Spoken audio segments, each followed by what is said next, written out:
Zeit ist zeitlos. Der Blick auf den Zeiger, der Blick auf das Datum, der Blick auf das Alter. Zeitdruck. Ich schreibe jeden Tag, schreibe alles auf, was ich wahrnehme. Das zwingt mich bewusster wahrzunehmen. Gedanken an die Zukunft wehen durch mein Gehirn, ab und an, wie eine kleine Windböe. Und die Angst, diese taucht auch manchmal auf und ist es selten wert. Ich setze mir feste, erreichbare Ziele, die nicht länger als ein Jahr in der Zukunft liegen. Und ich setze mir Ziele, die mich träumen lassen. Ich glaube an eine Art zwischenmenschlichen Schmetterlingseffekt. Jede Bewegung, jeder Gedanke beeinflusst die Bewegung und den Gedanken eines anderen. Und mein eigener Gedanke ist in den Gesichtern auf der anderen Straßenseite zu sehen. I think time is constantly being redefined. In reality, time has the potential to stress me out more than anything else. In a city like London, time is of the essence, so I'm very aware of each minute that passes and how it is spent. This can be both a good and bad thing. Thinking about time so deeply allows me to be more aware of how I choose to fill my day, and as a result, I end up doing more things that make me happy. But the flip side of this is that when I believe time is wasted or slips away, it can trigger the poisonous I could have, should have, would have thoughts, which I briefly say hello to and then swiftly bid farewell. For me, the way to be present and aware of my surroundings in everyday life is really quite simple. I go outside and take a little walk. The greener the walk, the better. My visualization of the future depends entirely on my mood and what I've been reading, listening or watching that day. Recent shows like The Handmaid's Tale and Black Mirror have painted a very bleak-looking future.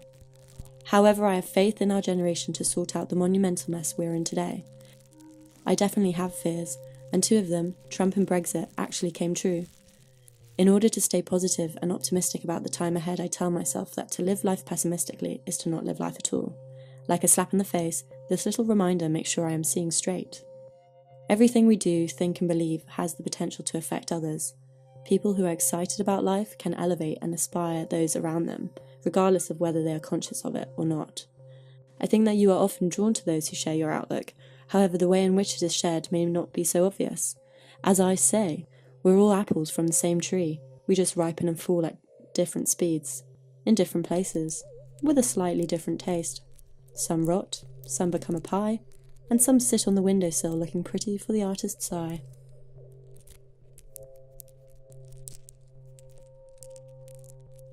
Ho vissuto gli ultimi 10 anni della mia vita in grandi città europee, dove la pressione è certamente presente e il tempo si contrae in maniera diversa rispetto al piccolo centro dove sono cresciuto. E questo tempo è un vento forte, una corrente rapida che trascina tutto e a volte sfoga e distorce, che richiede tutta l'attenzione e l'energia di cui siamo capaci. Io non posso biasimarlo, in un certo senso me lo sono andato a cercare partendo, ma lo temo. Proprio perché l'ho vissuto e subito, so che è un processo che spesso ha messo alla prova la mia capacità di non perdere me stesso. Nel processo di crescita personale e professionale ho sempre cercato di mantenere alta la priorità del mio benessere, allo stesso tempo interrogandomi costantemente su cosa esattamente fosse il benessere. E una parte della risposta è senso di presenza.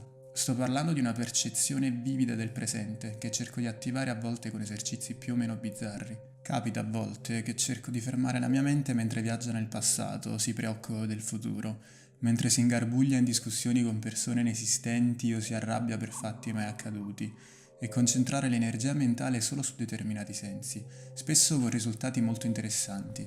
Al limite del feticismo percepisco caratteristiche per nulla banali degli oggetti che tocco. Fruisco la realtà attraverso porosità, venature, liscezza e temperature che le mie ritrovate per sensibili dita percorrono con meticoloso godimento. Oppure il mio benessere è sempre stato proporzionale al senso di presenza. Ho catalogato l'alienazione come un sentimento peggiore del dolore, perché è meno umano.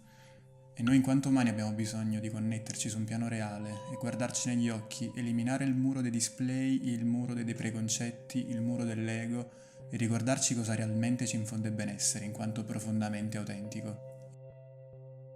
In un universo dove tutto è relativo, gli unici punti fermi sono la morte, quindi il tempo e l'amore. Tutto ciò che prescinde da questo, a mio avviso, è inutile, brutto, noioso, dannoso, alienante appunto.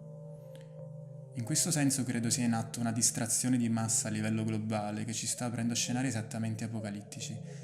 La consapevolezza del consumatore nocivo, annichilita dalle menzogne dell'industria, la percezione sfocata di chi vive nell'ignoranza per perizia propria o altrui volontà, le folli battaglie della religione, le discriminazioni, le disinvolte umiliazioni inflitte al pianeta dall'obsoleto mantra della crescita. Ho paura di tutto questo e non sono sicuro di quale epilogo avrà. Ciò che so è che posso avere un ruolo attivo. So che giocare questa partita con ottimismo e partecipazione è l'unico modo che mi fa sentire vivo e mi dà uno scopo più interessante del mero sopravvivere a me stesso.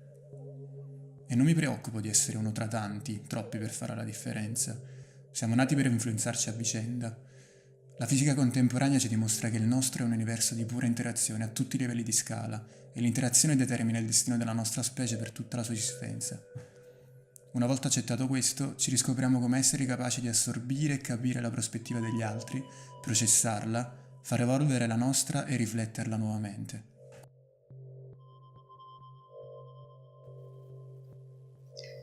時間の概念は個人の生活スタイルや考え方に大きく左右されると思います。あと時間は伸縮自在だと感じる時がある。5分間の仮眠の間に数日間が経ってしまったような感覚を味わうことがあるから。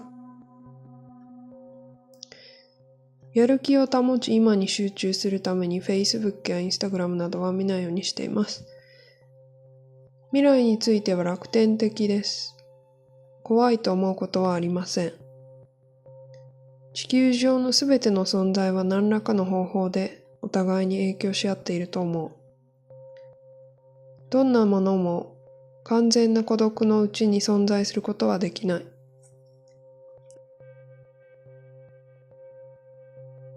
Zeit ist ein mir nicht vertrautes Konzept. Ich kann die Uhr lesen, mein Körper allerdings sträubt sich dagegen. Oder vielleicht mein Geist. Meistens habe ich viel zu wenig davon. Stille, Dunkelheit und Warten bringen mich zurück zu mir, zurück zu meiner Wirklichkeit. Dabei steigt dann die Angst des Stagnierens. Die Angst, immer die gleichen Ängste zu haben, nie neue zu entwickeln. Dann muss ich mich bewegen. Lachend und tanzend weg von den alten Ängsten hin zu den neuen.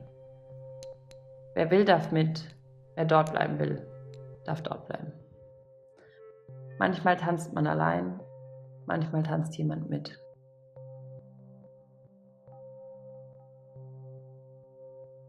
It's hard to talk about time with any certainty. I don't know which decade of my life went faster, the first or the second. And is it condensed in my memory by its distance from the present? Does time move faster at age 4 or 14?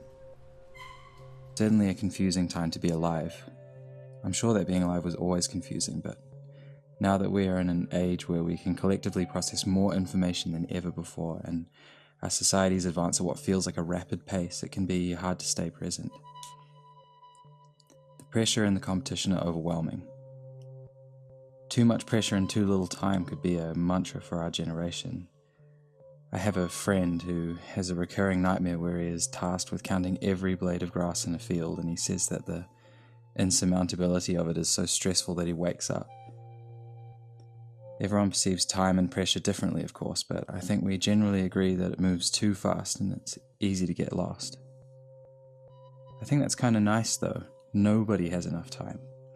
There's simply too much to compute, too many opportunities, too many blades of grass, and while we stop to contemplate time, it races infinitely onwards with complete disregard. I find a strange comfort in knowing that all of the brilliant things we achieve as a whole are beyond the grasps of us individually. When I think about the future, there is so much to be excited about, but consequently so much we can worry about. Technologies advance so quickly that we scramble to understand their implications. Artificial intelligence advances, automation shifts markets, economies stabilize or destabilize, politics follow suit. The media and social networking scramble and skew things, the environment groans and quivers, and we race the clock. Easy to be apathetic. So easy to be pessimistic at moments where it feels like time is eroding your sense of purpose or progress.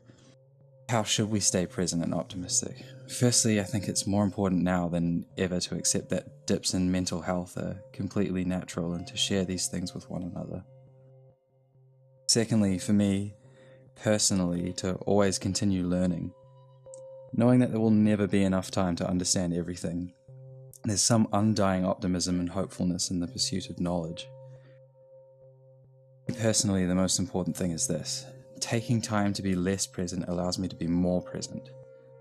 To me, this is about space.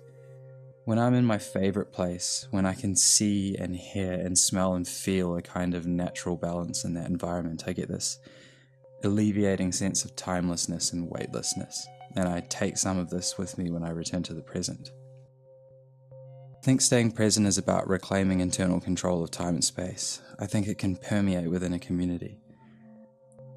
Our attitude towards time can have a notable effect on other people. In this sense, time is really a language too. It's a means of communicating our values. We give time and we take time. People say that time is money. And although we can convert time into currency, I think the way that we trade time is a way of communicating value. The world is an ever-expanding place with an ever-expanding plethora of meanings, then I think it's a beautiful thing that we will never have enough time, but that we carry on regardless.